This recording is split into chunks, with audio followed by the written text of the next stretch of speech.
podendo ser instrumentos do diabo, né, para afligir as nossas vidas dentro da igreja. Quando a gente olha, por exemplo, o apóstolo Paulo, na sua segunda carta de Timóteo, ele fala que um camarada chamado Alexandre Latueiro, ele tinha a profissão de latueiro, né? Ele havia lhe causado muitos males, e ele diz que Deus lhe dê a paga. Então, Paulo coloca aquela situação para que Deus julgasse aquela situação. Uma outra, embora Paulo não diga diretamente que Satanás estava envolvido no processo, mas por outros textos que Paulo escreveu, sabemos muito bem, como ele mesmo diz em Efésios 6, que a nossa luta não é contra carne e sangue, mas contra principados e potestades. Em 1 Tessalonicenses, no capítulo 2, Paulo fala assim, no verso 17 e 18. 1 Tessalonicenses, capítulo 2, verso 17 e 18. Ora, nós, irmãos orfanados por breve tempo de vossa presença, não porém do coração, com tanto mais empenho, diligenciamos com grande desejo e ver-vos pessoalmente. Por isso, quisermos ir até vós, pelo menos eu, Paulo, não somente uma vez, mas duas. Contudo, Satanás nos barrou o caminho. 1 Tessalonicenses, capítulo 2, verso 17 e 18. Paulo diz que ele queria muito ter ido ver os irmãos de Tessalônica, mais de uma vez, mas ele fala que Satanás barrou o caminho dele. Mas na mesma carta, no capítulo 3, Paulo fala no verso 10 e 11 de 1 Tessalonicenses, orando noite e dia, com máximo empenho, para vos ver pessoalmente e reparar as deficiências da vossa fé. Então, ele estava orando, pedindo a Deus, para poder ver aqueles irmãos. Ele não fez campanha de descarrego, nada, ele estava só orando, pedindo a Deus isso. No verso 11, ele fala assim, ora, o nosso mesmo Deus e Pai, e Jesus, nosso Senhor, dirija-nos ao caminho até vós, e o Senhor vos faça crescer e aumentar no amor uns para com os outros. Veja que, embora Paulo mencione que ele quis visitar aqueles irmãos em Tessalônica, e ele diz que Satanás barrou o caminho dele, ele não entrou em processo de desafiar o diabo.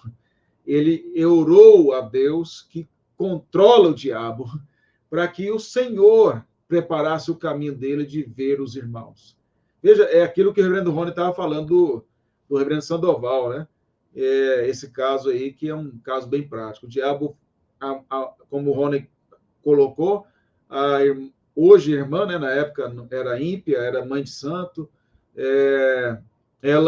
o diabo disse através dela, ele ia para Barra do Garça, né? Ele estava pastoreando em Goiânia, e ele ia dar assistência pastoral em Barra do Garça, que é 400 quilômetros de Goiânia. Você vai para Barra do Garça a tal data, né? E eu vou tirar o freio do seu carro, ele vai capotar e você vai morrer. Aí tem muito crente que não ia. Não ia mesmo. Mas ele falou, aí falou que o reverendo colocou, você é um cachorro de Deus, se eu morrer nesse dia foi porque Deus determinou que fosse esse dia, e eu não vou morrer fora do decreto de Deus. Agora, se Deus não decretou que eu morra nesse dia, não adianta você tentar nada, porque não vai acontecer nada. Isso já tem mais de 20 anos, ele está vivo até hoje. E foi para Barra do Garça. Então, veja que, quando a gente olha a teologia de Paulo, aqui a gente vê que ele menciona a batalha espiritual, mas ele, ao mesmo tempo, mostra como enfrentar isso, dirigindo-se ao Senhor. Reverendo Rony, nesse texto de 1 Tessalonicenses, o que a gente poderia entender, né, de Satanás barrando o caminho de Paulo de ir até Tessalônica? Aí, como é que deve ter sido esse negócio, hein? Eu acho que, e puxando tudo, né, o que você disse aí, primeiramente lá, se tem dentro da igreja, né, se Satanás pode usar aí, sem dúvida alguma, eu acredito que usa, porque nem todo mundo dentro da igreja é cristão. E não sendo cristão, do capeta. João deixa isso muito claro na sua primeira carta, né? Ou você é de Deus, ou você é do diabo. Ou você luta contra o pecado, ou você luta a favor do pecado. Então, não tem outro caminho.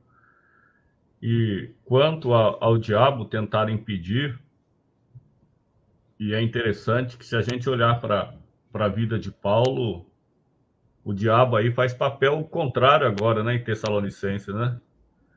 Porque no início o diabo usava para perseguir os cristãos, para perseguir a igreja.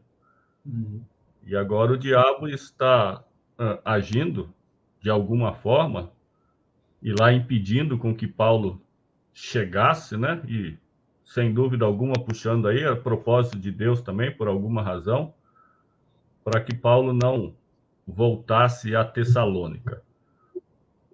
Então, sabemos que Paulo saiu de Tessalônica justamente para não ser morto também, perseguido, ficou ali apenas algumas semanas, teve que correr, não deu assistência alguma para aqueles irmãos, tentando voltar, não podia, até que Timóteo vai.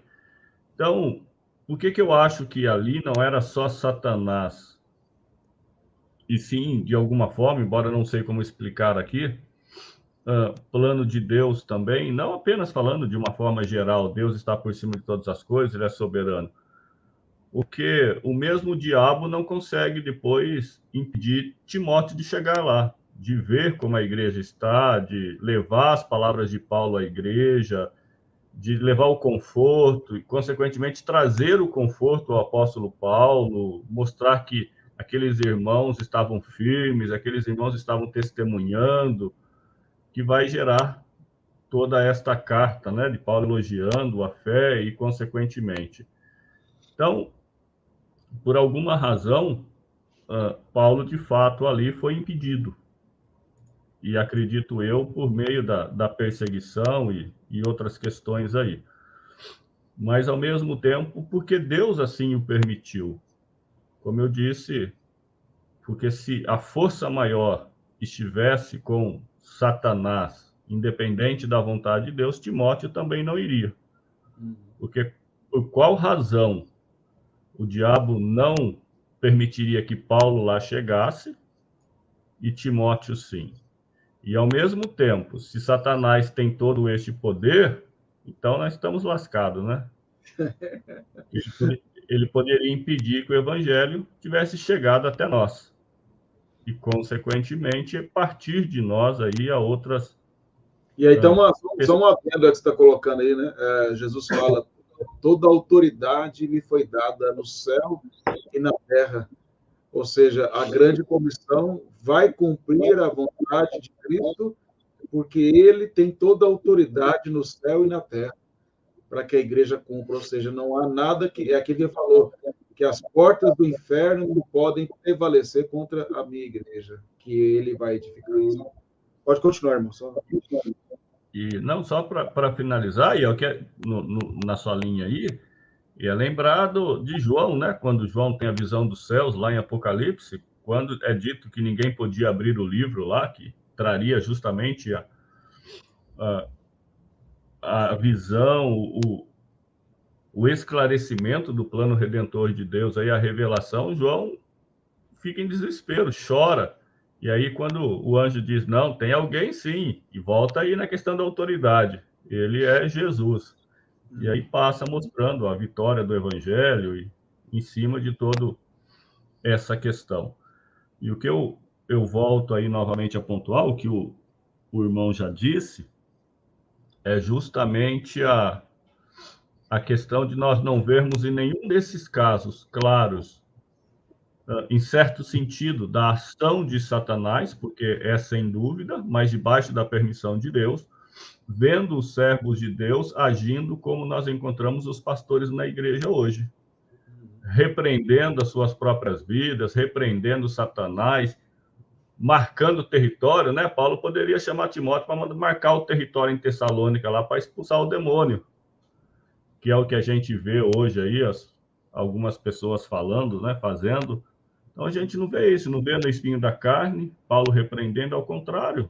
Paulo vendo como uma ação de Deus, uma permissão para o seu bem, e consequentemente lá entendendo também que no momento oportuno ele chegaria ou não em Tessalônica conforme os planos de Deus.